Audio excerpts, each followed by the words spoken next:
नमस्ते लिसनर्स। आप हर रोज़ मेरी कहानियाँ, किस्से और बहुत सारी चीज़ें सुनते ही हो।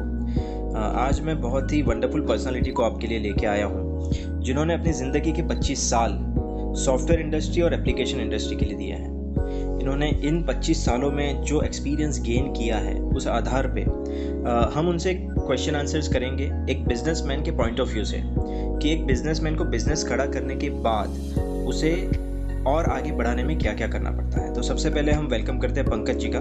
पंकज गिलरा जी, नमस्ते। नमस्ते जनक भाई। नमस्ते सर, कैसे हो सर आप? All well sir, all well. Okay, so sir हम आपसे गाइडेंस चाहते हैं। मेरे लिसनर्स जो भी हैं वो गाइडेंस चाहते हैं कि उन्होंने बिजनेस तो डाल दिया है, बट उस बिजनेस को आगे बढ़ाने के लिए वो क्या क्या कर सकते हैं। जस्ट लाइक जो बिजनेस का बिल्डिंग होता है, बिल्डअप होता है, वो तो बहुत अच्छी तरीके से वो स्टार्टिंग में कर ही देते हैं, बट उसके बाद कहीं पे रुक जाते हैं। तो आपका नजरिया चाहेंगे इसके ऊपर? या थैंक यू जनक भाई, मुझे ये जर्नी का हिस्सा में रखने के लिए, आपकी जर्नी के, और बहुत अच्छा लगेगा कि लोगों से शेयर करें चीजें। जी सर। अभी ऐसा होता है कि कोई भी एंटरप्रेन्योर है या कोई भी बिजनेस ओनर है, प्राइमरली उसका पहला ऑब्जेक्टिव होता है कि वो रेवेन्यू कैसे गेन करे। जी हाँ।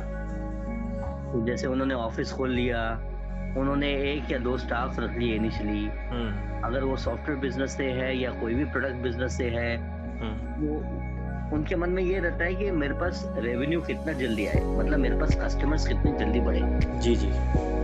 आज एक एंटरप्रेन्योर है, वो अपना पैसा लगाता है, अपना टाइम, एनर्जी सब लगाता है और एक दिशा की ओर बढ़ता है। जी। वो दिशा ये होती है जो उसको ठीक लगता है मार्केट के हिसाब से। जी हाँ।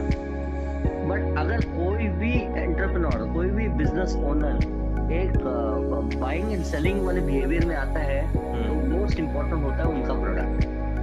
ओके। जब तक प्रोडक्ट सही नहीं है, तब तक कस्टमर एक्सपीरियंस सही नहीं होगा। जी सर। चैलेंजेस बहुत आएंगे। जी जी जी। चैलेंजेस बहुत आएंगे, बट संयम रखना, पेशेंस रखना बहुत जरूरी है। पंकज जी, आप मेरी बात से एग्री करोगे कि ये जो कोविड का जो माहौल पिछले 2 साल से पूरी दुनिया ने सहा है, उसके बाद जो पूरा इकोनॉमिक्स चेंज हो गया है, पूरा तरीका बदल गया है, तो उस मामले में क्या करना चाहिए हमें? ये बहुत अच्छी बात आपने बोली। जब कोविड आया ना, तब सबको लगता था 1 आध 2 महीना चलो ठीक है, 1 आध महीना है, कोई दिक्कत नहीं है। अभी सबको आदत है हमारे देश में ऑफिस में जाके काम करने की। जी हाँ। अब कोई अगर बड़े शहर में रहता है, जैसे मुंबई है, दिल्ली है, तो घर बड़े नहीं होते। जी हाँ। कोई अगर छोटे शहर में रहता है तो घर बड़े होते हैं। सही बोला। तो सबको अपना स्पेस चाहिए होता है, परिवार को भी चाहिए होता है, जो बिजनेस ओनर है, जो काम करने वाले हैं, उनको अपना स्पेस चाहिए होता है। बट कोविड के आने से एक अच्छी चीज होगी कि टेक्नोलॉजी का यूसेज बढ़ गया। ओके। आज अगर हम स्कूल के बच्चों को देखें तो वो भी टेक्नोलॉजी यूज करने लग गए, मोबाइल यूज करने लग गए, आईपैड यूज करने लग गए, कंप्यूटर यूज करने लग गए। घर से काम सीखते थे, पढ़ते थे। बट जो बिजनेस ओनर है, उसने भी इंश्योर किया ओवर अ पीरियड टाइम के घर बैठे बैठे कब तक, मुझे तो काम करना है। पहले जमाने में क्लाउड पे डेटा रखना बहुत बड़ी चीज लगती थी कि मेरा डेटा क्लाउड पे क्यों। जी जी। बट कोविड आने से cloud based application, in the sense मैं कहाँ भी हूँ, मेरा डेटा क्लाउड पे है और मैं वहाँ बैठ के, घर बैठ के बिल बना सकता हूँ, मैं घर बैठ के पेमेंट कर सकता हूँ। मगर sir, sorry to cut you, मगर इसमें कुछ चीज़ें ऐसी भी होती है कि कोई बिजनेसमैन या कोई इतना टेक्नो सेवी नहीं होता है, तो उसे उस हालत में अपने आप को कैसे मोल्ड करना चाहिए, इस दिशा में लेके जाना चाहिए, क्योंकि काफ़ी बिजनेसेस आज भी वो ट्रेडिशनल वे में ही चल रहे हैं। तो बहुत लोगों ने ऐसा किया जनक भाई कि वो अगर खुद बिल नहीं बना सकते थे, या वो अगर खुद कंप्यूटर यूज नहीं कर सकते थे, जी राइट, वो किसी और को बोलते थे बिल बनाने जी, और व्हाट्सएप के द्वारा ये बिल रेस्पेक्टिव कस्टमर पर चले जाता था। अच्छा, ओके। हाँ, तो उस तरीके से काम होता था, बट काम रुका नहीं। आज भी अगर आप देखें, 2020 में कोविड आया जी, फिर 2021 में वापस कोविड आया, बट क्या 2021 में लॉकडाउन हुआ? नहीं हुआ। बट 2021 में लोगों ने संभल के अपना काम किया। बट तब तक उनको ये हो गया था कि चलो ठीक है, कोविड का पता नहीं कब आएगा, कब जाएगा, बट मेरी गाड़ी तो चलती रहनी चाहिए। ओके, तो मतलब आपका कहना यह था कि उन्होंने सही वक्त पे अपने आप को सही संभाल टेक्नोलॉजी पे स्विच कर लिया। एकदम सही, ओके। एकदम सही। जी जी जी जी जी। चैलेंजेस बहुत फेस करते हैं एंटरप्रेन्योर्स। फाइनेंशियल चैलेंजेस होते हैं, पीपल चैलेंजेस होते हैं, जी प्रोसेस चैलेंजेस होते हैं, जी और टेक्नोलॉजी के भी चैलेंज होते हैं। जी जी, सही आज बोला। क्या है, फाइनेंशियल चैलेंजेस कि मेरे पास लिमिटेड फंड है। एंटरप्रेन्योर की सबसे बड़ी कंसर्न होती है कि पहले 10 दिन में मुझे सैलरी देनी है और लास्ट के 10 दिन में मुझे पैसे इकट्ठे करने हैं सैलरी देने के लिए। जी जी।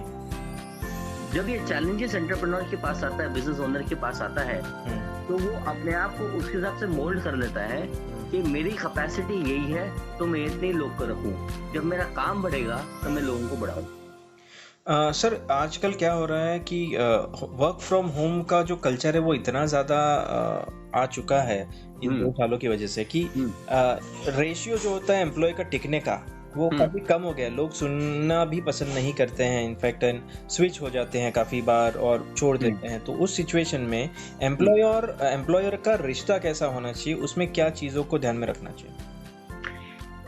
ट्रांसपेरेंसी होनी चाहिए। एम्प्लॉयर को नहीं लगना चाहिए कि मेरा एम्प्लॉय क्या कर रहा है, और एम्प्लॉय को नहीं लगना चाहिए कि मेरा एम्प्लॉयर मेरे बारे में क्या सोच रहा है, क्योंकि वो रिमोटली काम कर रहा है। सही बोला। तो सबसे बड़ी चीज है ट्रांसपेरेंसी। आजकल मैं नाम नहीं लेना चाहूंगा, बहुत सारे ऐसे कंपनियां हैं जो आपके लैपटॉप को या कंप्यूटर को ट्रैक पे रखती है जी, कि आप किस वक्त पे कौन से स्क्रीन पे बैठे हैं, क्या काम कर रहे हैं, कितनी एंट्री की है, कितना ट्रांजेक्शन किया है, या क्या काम डेवलपमेंट किया है, जो कुछ भी, राइट। तो वो कब तक चलेगा? वो नहीं चला। उसका कारण है, अगर एम्प्लॉयर एम्प्लॉय के बीच में ट्रांसपेरेंसी है तो दोनों के लिए विन विन है। जी जी।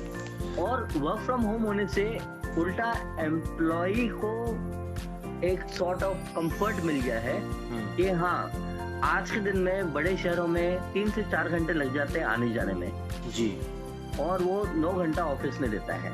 जी जी। बट हमने ये ऑब्जर्व किया है कि अगर 10 बजे का ऑफिस है ना, तो एम्प्लॉय जो है 8:30-9 बजे अपने डेस्क पे बैठ के काम शुरू कर देता है। ओके।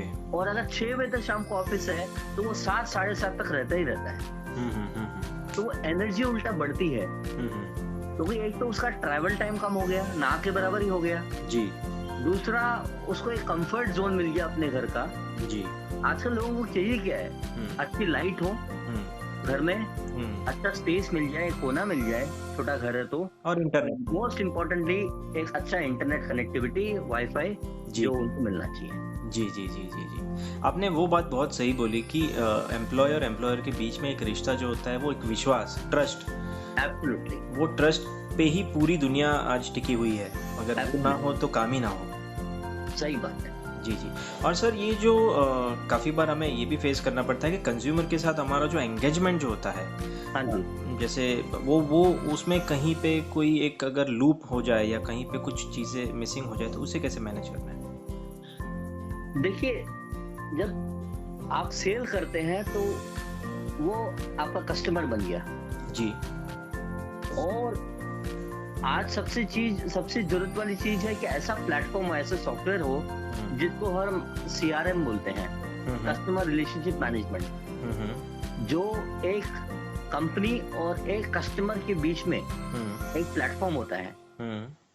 आज अगर मैं एक कस्टमर हूँ और आपका प्रोडक्ट यूज कर रहा हूँ, मुझे कोई दिक्कत है तो मैं इमीडिएटली आपको कॉल करूँ, आप मेरे कॉल और मेरी तकलीफ को लॉग करेंगे जी, एंट्री करेंगे, और जो आपकी रिलेवेंट टीम है बैकएंड में, वो मेरे इश्यूज को सॉल्व करके मेरे को एक हैप्पी कस्टमर रखेंगे।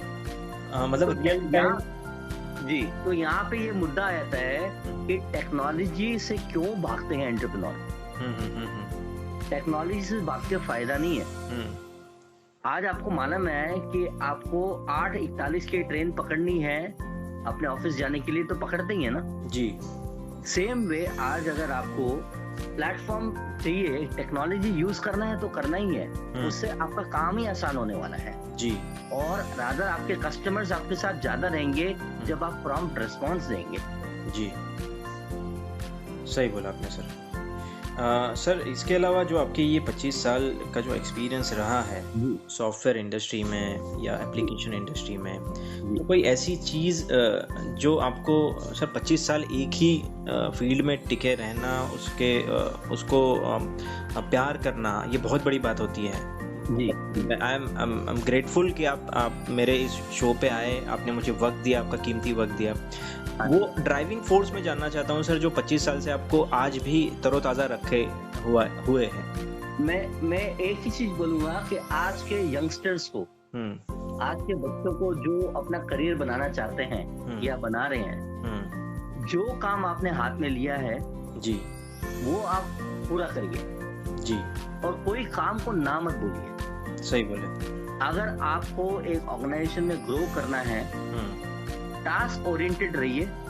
मल्टीटास्किंग करके एक कहावत है, मल्टीपल चीजें सीखिए और करिए।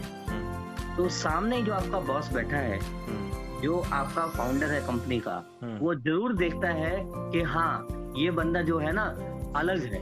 आपको याद है एक जावेद जाफरी का एड आता था, कौन सा वाला? Maggi hot and sweet tomato ketchup. हाँ राइट जी। तो वो एड क्यों डिफरेंट था? क्योंकि बाकी जितने सॉस आते थे वो पानी टाइप के थे जी, और ये जो सॉस था वो गाढ़ा था। ओके। तो उन्होंने टैगलाइन रखा था इट्स डिफरेंट। तो मेरा कहने का मतलब ये है कि कोई भी फील्ड में कोई काम करता हो, चाहे वो एंटरप्रेन्योर है, चाहे वो प्रोडक्ट ओरिएंटेड काम करता है, वो जॉब करते हैं, वो सर्विसेज देते हैं, they have to be different. Sir बहुत ही अच्छी लाइन बोली आपने, it has to be different and it's different के इस नोट पे ही हम आज का ये सेशन ख़त्म करेंगे। आई होप कि आप मुझे वापस से वक्त देंगे और मैं बहुत सारी बातें करना चाहूँगा आपसे। मुझे सॉफ्टवेयर इंडस्ट्री में जो हमारे पेरेंट्स हैं, अगर उन्हें अपने बच्चों को उस इंडस्ट्री में लाना है तो क्या करना चाहिए, ऐसे बहुत सारे सब्जेक्ट हैं सर जिसमें मैं आपसे बात करना चाहूँगा सर। जरूर। Okay sir, thank you very much sir. आप हमारे लिसनर को कुछ कहना चाहोगे? मैं यही कहूँगा, जनक भाई से जुड़े रहिए, बहुत कुछ जानने को मिलेगा, बहुत कुछ सीखने को मिलेगा। और जनक भाई जो है हमारे बहुत सारे और दिग्गज लोगों को लाएंगे, एक्सपीरियंस वाले लोगों को लाएंगे जो अपनी जर्नी शेयर करेंगे। जी जनक जी, मैं भी अपनी जर्नी 25 साल की शेयर करना चाहूँगा। Thank you very much sir. आपने तो लिसनर्स को एक एपिसोड ही दे दिया है आज यहाँ पे कि हम आगे ये एपिसोड भी करने वाले हैं। Thank you very much. जरूर, thank you Janak ji, thank you very much. Thank you very much sir, thank you. So दोस्तों, पंकज जी से हमने जो भी बातें की हैं वो डेफिनेटली आपको आपकी लाइफ में बहुत बहुत ज़्यादा यूज़फुल होंगी। मैं चाहता हूँ कि आप इन एक्सपीरियंस को अपने दोस्तों के साथ, अपने रिलेटिव्स के साथ, सबके साथ शेयर कीजिए ताकि उन्हें भी एक इंस्पिरेशन मिले और समझ में आए कि हमें क्या सही चीज़ें सही वक्त पे करनी है। और जैसे हर एक बिजनेसमैन को पंकज जी ने जैसे बोला कि एक रिश्ता, एक ट्रस्ट वाला रिश्ता होना ज़रूरी है, साथ ही में उस कंपनी का डिफरेंट होना भी ज़रूरी है। तो इसी नोट पे हम इस एपिसोड को ख़त्म करते हैं। सुनते रहिए मेरा channel. Thank you very much.